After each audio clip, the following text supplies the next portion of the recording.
부차적으로 뚱뚱해진다는 거죠. 이렇게 계속 흩어져 가고 있다는 거예요. 자, 그리고 기업과 서비스가 봤더니 이노베이터와 얼리어답터의 행태들을 보고 이들의 취향을 봤더니 그 다음 넥스트의 어떤 고객 트렌드를 미리 볼 수 있었다는 거예요. 자, 그러면서 이렇게 지금 컨텐츠의 소비 행태 모델이 조금씩 이동하고 있다는 겁니다. 자, 이거를 우리가 이러한 현상으로 어떠한 결론이 나왔냐? 바로 평균 상실의 시대가 왔다는 겁니다. 기존의 산업들에서 통용되고 있었던 이 규칙들이 조금씩 잘 안 맞기 시작했다는 거예요. 저는 실은 주니어 시절을 극장이라고 하죠. 멀티플렉스 기업에서 시작했는데요. 당시에 이제 극장업자들, 그 다음에 영화 배급업자들 사이에서는 이 영화 박스 오피스에서 이 판에서 통용되는 산업의 규칙들이 있었습니다. 수요일에 영화가 개봉하면 목요일에 이제 첫날, 둘째날 스코어가 나오죠. 그러면 금요일 스코어는 이 스코어의 몇 배를 곱하면 나와. 토요일 스코어는 금요일 스코어에 1.8배를 곱하면 나와. 그리고 개봉 둘째 주에는 개봉 첫째 주에서 무조건 박스오피스의 몇 %가 드랍돼. 이게 그 시장에 통용되는 규칙이었다는 거예요. 자, 그런데 이런 규칙들이 요즘 안 먹힙니다.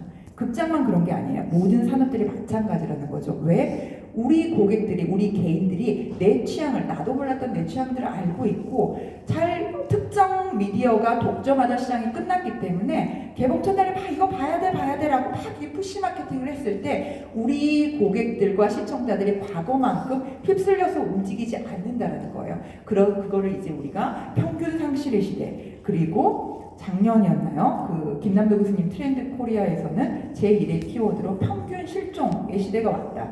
이런 이야기들을 하시기도 하셨죠. 자, 그러면 이제 미래 미디어에 대한 이야기를 한번 해볼게요. 자, 제가 생각하는 미래 미디어입니다. 웹3 시대에서 어떻게 컨텐츠가 그러면 소비될 것이냐.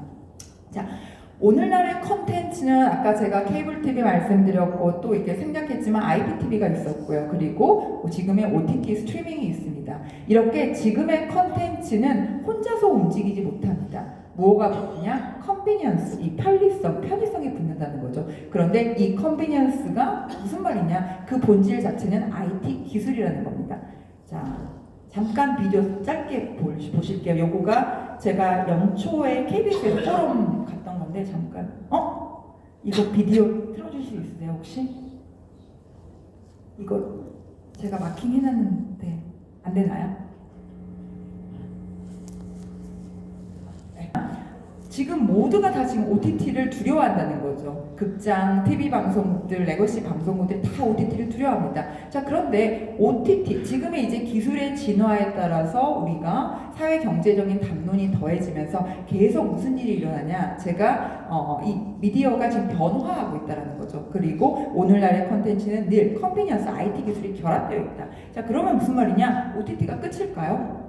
OTT가 끝이 아니다라는 거죠. 또 넥스트가 있다라는 거고, 그거를 이제 저희 이번 강연에서는 포스트 OTT라는 용어를 한번 설명을 한번 해보겠습니다.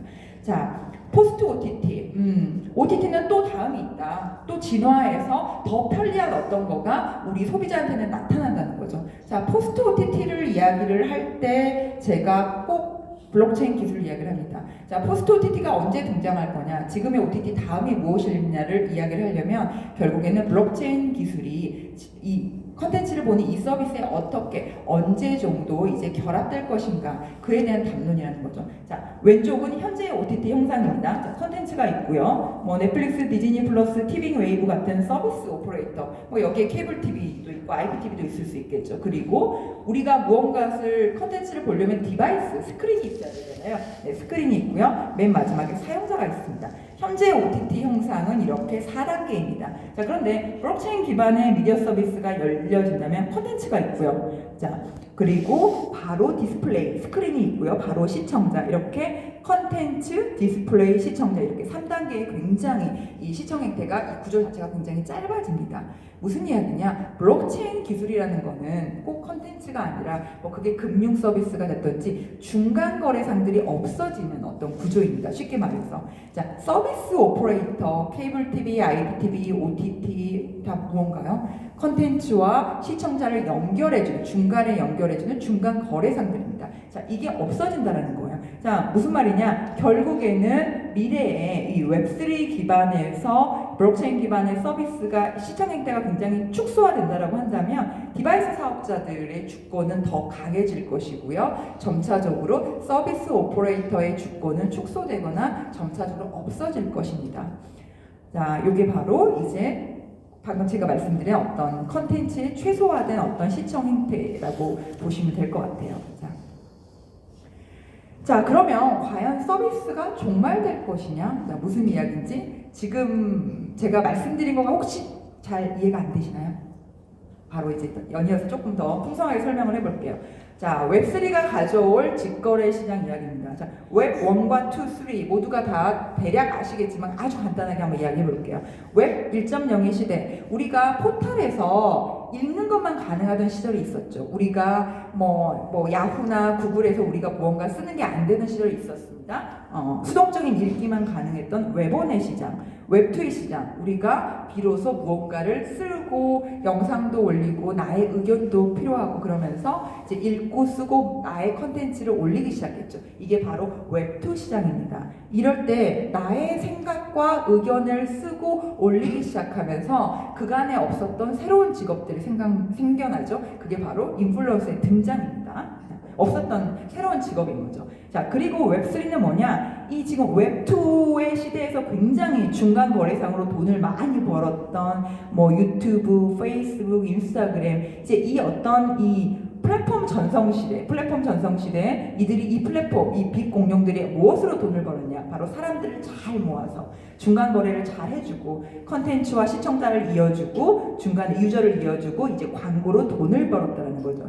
웹3에서는 무슨 말이냐? 블록체인 기술 안에서 이 플랫폼 사업자들의 역할이 굉장히 축소될 거예요. 그리고 내가 올린 컨텐츠를 중간 거래상들이 소유하지 않고 디지털 세상에서 내가 소유한다는 거죠. 자, 이거를 웹1과 웹2, 웹3로 제가 설명을 했습니다. 자, 아까 제가 이제 OTT가 끝이 아니다. 결국에 넥스트 OTT가 또 있다. 포스트 OTT라고 제가 설명을 드렸는데, 자, 지금 왜 아마 지금 기자님들도 계실 것 같은데 OTT 사업들 중에서 전 세계적으로 유일하게 돈을 버는 OTT 사업자가 넷플릭스다. 나머지는 다 돈을 못 벌어. 이런 이야기를 한 번 정도 들어보셨을 거예요. 그 구독 경제, OTT 구독 경제라는 걸 조금 저희가 들여다보면 이거는 이 본질 자체, 사업 구조의 본질은 굉장히 다량의 어마어마한 컨텐츠를 구매해서 이 소비자들에게 굉장히 싸게 한꺼번에 제공하는 모델입니다. 자, 그러면 OTT가 돈을 벌려면 이 구조, 어마어마한 컨텐츠를 사서 이거를 수익을 만들려면 전 세계적으로 규모 경제가 짱짱하게 이 가입자가 만들어져야 된다는 거죠. 자, 그래서 우리 토종 OTT들 티빙과 웨이브 뭐 1,000억, 2,000억대 지금 계속 적자에 허덕이고 있다. 이런 기사들 아마 많이 보셨을 거예요. 자, 그러면 결국에 무언가 서비스가 존속하려면 창작자, 공급자, 소비자 모두에게 이게 합당해야지 그 사업 모델이 지속 가능하다는 거죠. 자, 그런데 현재 OTT 모델이 공급자조차도 컨텐츠 원가 부담에 허덕이고 있다. 그리고 컨텐츠를 제공하는 창작자들은 어떨까요? 디즈니 플러스에 납품하고 그다음에 오징어 게임, 더글로리, 넷플릭스에 납품해서 전 세계적으로 뭐 글로벌 시장에서 탑10 안에 들고 막 이렇게 1등을 하고 그렇지만 그 컨텐츠의 소유권, 이 IP가 한국의 제작사들에 있지 않고 넷플릭스에 가 있다라는 것도 아마도 많이 이렇게 우리 K-드라마가 납품업체냐 뭐 이런 어떤 자극적인 헤드라인의 기사들을 많이 보셨을 거예요. 자, 이렇게 지금 창작자와 공급자가에게 합당한 모델들이 아니다라는 거죠. 그리고 그렇다면 이 형태가 지금 계속 지속된다라면 이게 지속 가능하지 않다. 이 OTT의 어떤 다음 모델에 대한 내용들이 필요하다는 겁니다.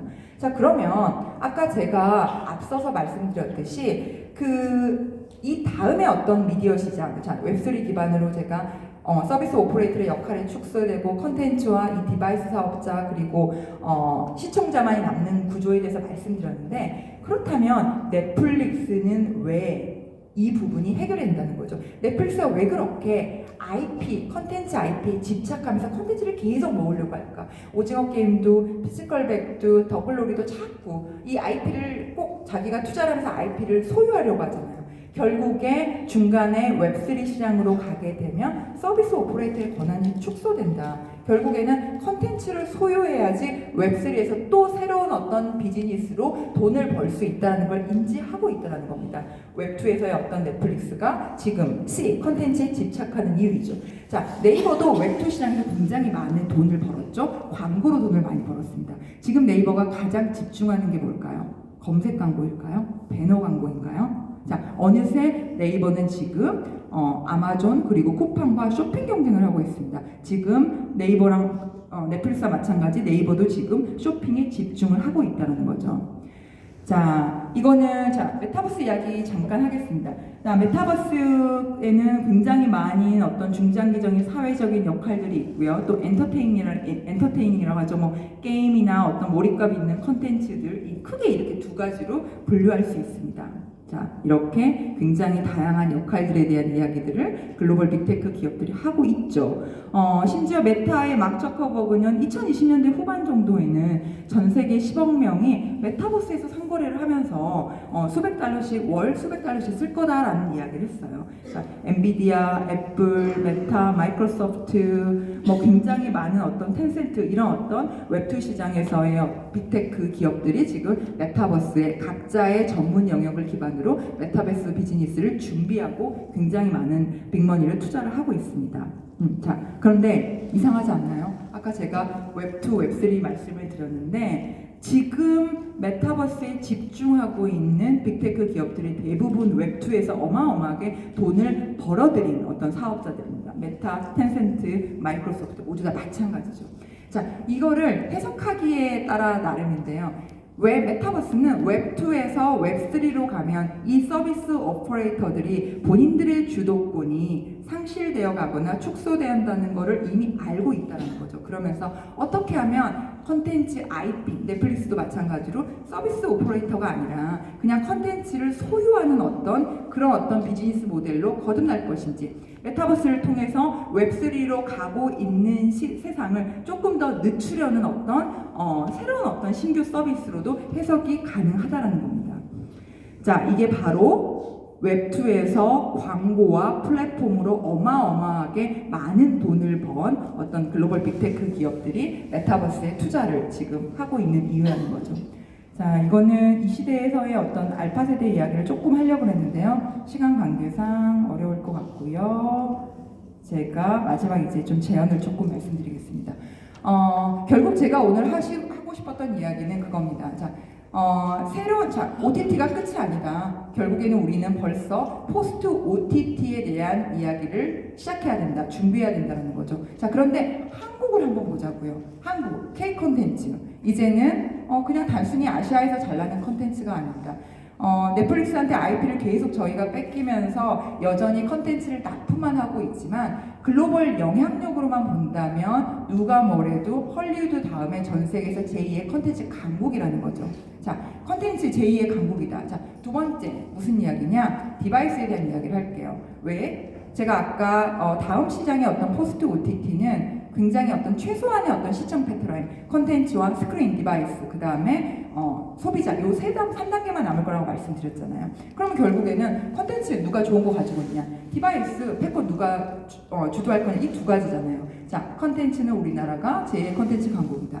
디바이스, 자, 전 세계적으로 스마트 TV 점유율이 어떻게 될까요? 삼성과 LG가 스마트 TV 점유율 1, 2위를 지금 하고 있습니다. 이 두 개 사업자 합치면 40%가 넘습니다. 글로벌 시장에서.